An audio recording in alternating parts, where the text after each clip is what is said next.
So 2020 was one of the better years in recent memory. Not a lot bad happened. It's mostly good. No diseases. A lot of lockdowns. Those are fun. They can be fun. I'm not one to look back at the past. Like, who cares what happened back there? A camera was released, you either bought it or you didn't. Move on with your life. But I figured today we'd do a little who won 2020 in the camera universe of our hearts. Let's do it. All I want is the perfect camera. All I want is the perfect camera. I'll be honest with you, I don't even remember what cameras were released last year. I was watching DP Review's Drunken Stupor of a college frat boy initiation review, whatever that was. And I was like, oh, the EM1 III was last year? Wow. So Olympus won. They won the whole year. It's over.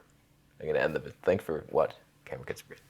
But it was an interesting year for camera releases. Almost every company came out with something fierce, and angry. We'll start off with that Olympus EM1 III. That was released last year. Even though I made fun of it when it first was announced, because basically it's an EM1 Mark II. There's not much different. In fact, if I was recommending a hobo scrub camera, it would be the EM1 Mark II. Because all you're missing is the slow motion, which isn't very good anyway. That's your bargain deal of the century once they put that firmware in there. This is the best camera ever made. Oh, that cheap flap. Oh, you flap-ass trick. When it comes to just final results, what you're going to see on camera, you got the best colors in the business, the most stable stabe, the autofocus never loses you. It just, there's no fault. There's just no fun things. You can't change anything. The exposure takes 15 seconds to adapt. It's annoying, but for the most part, it gets you. You will be overexposed at times, but then 20 seconds later, you're in the sweet spot. And then they went out of business. They went out hard on that one. They sold themselves to a Japanese sushi company. I don't know that they're going to come out with anything new, but 2020, you did good. That tiny little lens, sure it has a dent. I don't mind it. Then Fuji also decided to fully articulate their hearts in our direction. And we looked back at the wonder that was, to the dismay of photographers who couldn't figure out, how do you, Stacy, what, oh God, my neck's to the, ow, oh, I have no way to lick your shirt.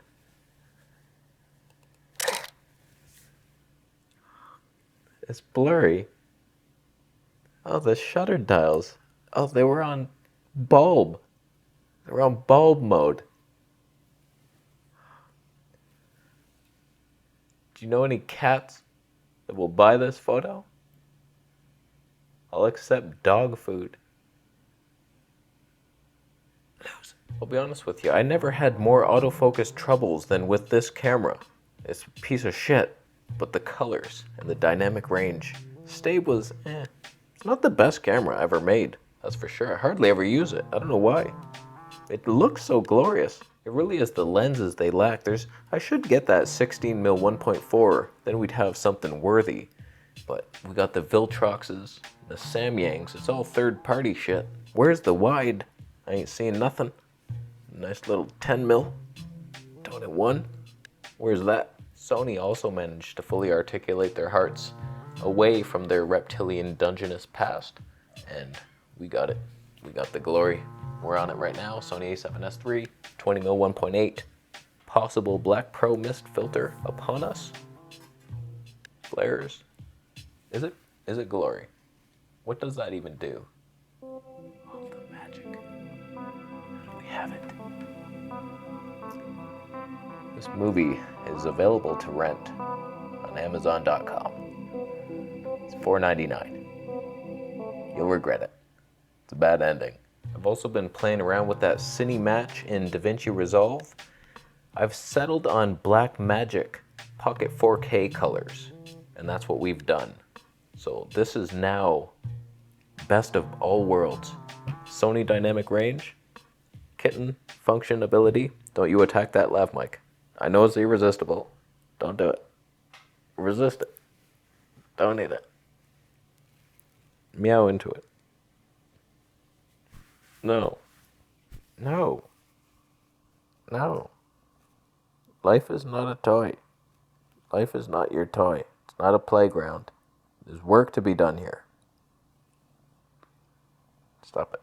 So Sony released probably the best camera ever made, although it has faults. I will say, like, its low light is a joke.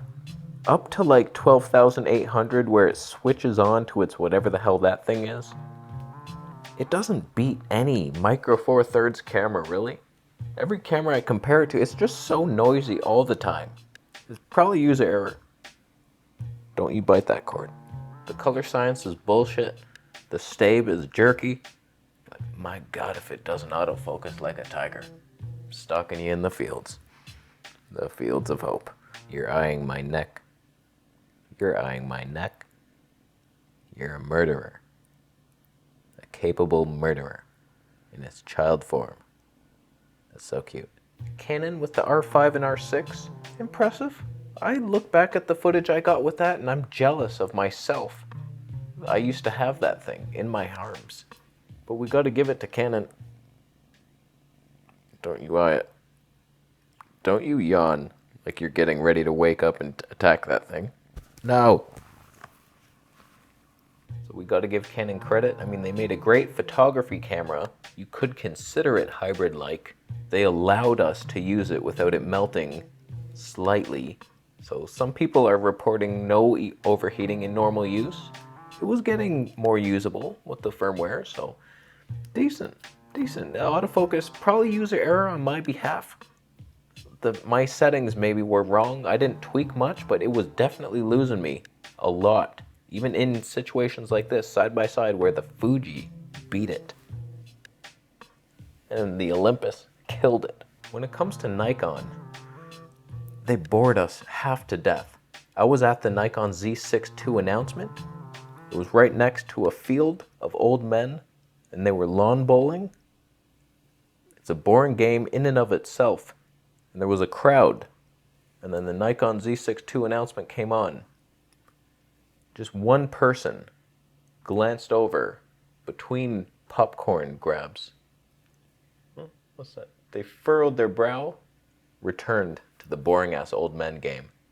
That's what happened. If the Z6 II was announced 3 days after the A7 III, we might have had something. I still would have complained there's no flippy dick. Even though I would love to try it with that 14 to 24 2.8. I can only imagine. It's probably the best thing we've ever tried. And I wouldn't even need the flippy screen in most situations. We could set up here. I could theoretically do it with the mirror hack. It's annoying. And outside, But I predicted like 2 years ago that Nikon would be out of business by 2021. So we have 1 year to go. December 31st, 2021. I don't want it to happen. But if anybody, I think Olympus will survive over them. And then Panasonic kind of redeemed themselves a little bit. With that S5, not bad. The autofocus was usable, like it always is. It's like, you could use it. Still, there was moments where those pulsing trees sang songs to my people of the past. But you could do worse. It's finally the full-frame GH5 that we asked for in 2017. So we finally have that old technology. We ain't flying to the moon in 7 minutes with it. My battery's about to die. And I have a cat on my lap. There's no way to fix it. If only I had another camera to save us. My God, the Fuji. Oh, it's been too long, buddy. The Per-Gear 12mm Tony too. That's the lens you want. So, Panasonic, not bad. I'm not loving the advancement, the pace of technologic advancement. So when I look back at the year, like who won that year, it's tough to say. I mean, we got to eliminate some people here. I don't think the Fuji won. They did some good things, but I had better performance on the X-T3 if we're being honest. The autofocus didn't lose me as much, so it's nice that I can see that I'm out of focus now, but grow up, Fuji. And they also released a 10 to 24 Mark II that did nothing. Still a Tony 4 with no improved autofocus. You have some work, and their roadmap scares me. It's all long shit. Long things scare me. any longer than this. You don't want that. No, you don't. No, you don't. Nikon, there's no way they won with their lawn bowling tournament camera. I can't give it to them. Olympus, in my hobo heart, they could win it all. Because it's honestly my favorite look of any camera. Why didn't I switch to that? Because it's been so long on the Fuji. Figured we'd give you some airtime, but the Olympus would win, but they're probably going out of business. Nobody's buying this thing, so I can't honestly give them the reward. There's no reward. Panasonic, although they redeemed themselves, it's still contrast detect. It's not good. It's okay, it's usable. It's the best they've ever done, but it's still like the worst Canon autofocus. Actually, it's better than Canon's contrast detect in the RP in 4K or the M50 in 4K. That's a joke. They should go to a Panasonic seminar. So the winner of 2020 comes down to Sony and Canon.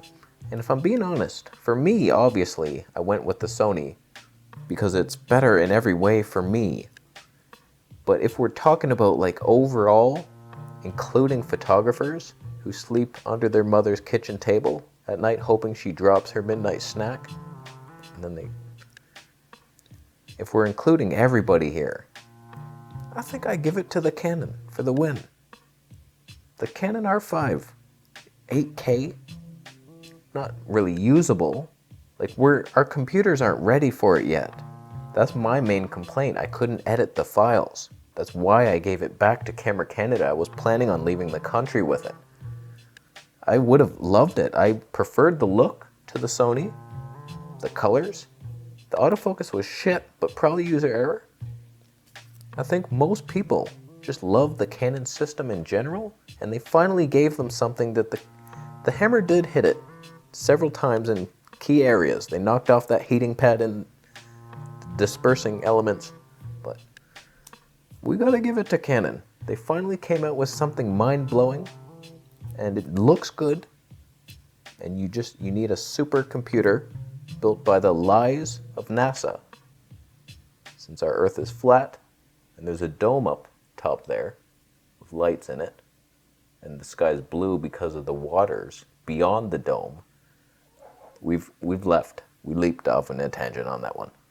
Let's return. Can we bring it back? You're leaving? I understand. They clicked off too? Oh, this video went wrong fast. Oh boy. And I'm overexposed. My God. So congrats to Canon. I wouldn't buy it. I want it. I want the R5 Mark II with 6K. A downgrade, but everything else better. Editable files, 480 frames per second. In a 2-second burst. That's all I need. I have a 1-second burst on this piece of shit. That ain't enough. I can't even cross the street. It's like, I can't even look back. I will die doing that. That's how I die. I've seen it. I've seen the psychics. But they've done well. They've done well. Honestly, Sony wins for me. But they have no heart. Their color science, green reptilian skin makes me nervous. Did the Fuji improve? Oh, there's the colors. It did. Unless the black magic thing worked. So, not a bad year for cameras. What's going to happen this year? Hopefully something better, because this was all bullshit. Thank you for buying a Camera Conspiracies t-shirt. Subscribe for more than I'm saying.